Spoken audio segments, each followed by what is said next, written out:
So, doctor, we went out into the community and we got people to ask some questions that they have about monkeypox, and I'll play you some of them. Here's the first one. Would you recommend taking the monkeypox vaccine to avoid catching it? So definitely, if you're part of the community who's at risk for monkeypox, you should go out and get the vaccine. We know that when people get the vaccine, that they have relatively few side effects afterwards. So it's been safe in the studies that have looked at it. And certainly for someone, it's much better than getting monkeypox. And if you're not in the community, should you get one? So I think right now, the recommendation is for people who are within the queer community or the LGBT community who are at risk for monkeypox. Those are the ones who should go out and get the vaccine. We're not seeing a large number of cases in the community at large right now. That can change. But for right now, my advice would be if you're part of one of the affected communities, go out and get the vaccine. Okay, here's the next question. I would like to know the effectiveness of the monkeypox vaccination and how long does it last? And do they expect for people to get another vaccination after the initial one, like the COVID vaccination? So these are really good questions, and that's because the vaccine that we're using for monkeypox was actually developed for smallpox. And that vaccine's been tested mainly through healthy volunteers. We don't have good data on how well it prevents smallpox because we don't have smallpox right now. And so a lot of our effectiveness data, the numbers you'll see quoted in the media are around 85%. That's really based on antibody data and some data that we have out of the previous outbreaks of monkeypox. So we can certainly say it's effective, but it's hard to give an exact number about how effective it is for this specific strain. I'm kind of disappointed at the fact that it is being portrayed as primarily an issue within the gay community, especially with gay men, and I don't really understand what has led to the messaging being that it is an STI, and why is it something that we are being sort of told to fear from gay men.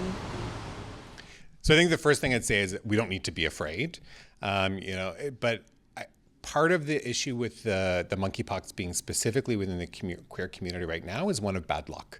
So there's been an outbreak that's been happening with monkeypox in parts of Africa for a long time. And then post-COVID, as travel opened up, the first episodes of disease that we saw amongst people outside of that area of the world were within gay men. And then primarily it's being passed from person to person within those sexual networks. Anybody can get monkeypox. It's spread through skin-to-skin contact, but it's just because it's emerged first in that community, and that's where some of the epidemiology lies right now. So I think there's a good follow-up to this one here. Can women get monkeypox? So definitely women can get monkeypox. Anybody can get monkeypox. Again, this virus is spread by skin-to-skin contact. So it's not like people are immune and that this is a male-only disease. But right now, in terms of the infections we're seeing, they're almost exclusively within the LGBT community. And that's why we're really encouraging folks within that community to go out and get vaccinated. So it's really just kind of a matter of happenstance of where it's kind of getting passed around as opposed to who is. Exactly. This is where, when it comes within a particular community, this could have been easily women. It could have been easily, children in daycares. It happened to come out within the queer community, and those are the folks who tend to be affected. And so that's the group that we're really trying to target now with vaccination. There's also been a bit of a disconnect between, the LGBTQ community and public health authorities. So, for example, they asked gay and bisexual men to limit their sexual partners. What do you make of that advice? What's your practical advice? So, I think my practical advice in that sort of a setting is really to, think about what your level of risk is. So asking a bunch of people to limit their sexual partners, to me, it's not necessarily the best way to look at something like this in terms of preventing disease. I think the better thing to do is to think about going out and getting vaccinated. We live in a post-COVID world where the last 2.5 years we've been inside a lot, and I think a lot of people are looking to go out and kind of enjoy themselves this summer.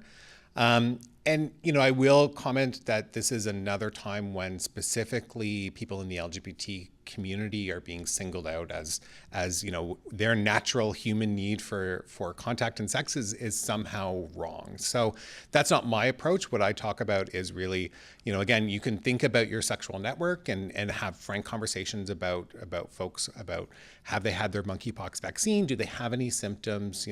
Really have that discussion with a potential sexual partner. But I think just a blanket advice of don't have sex is a little, it's just a little bit unrealistic.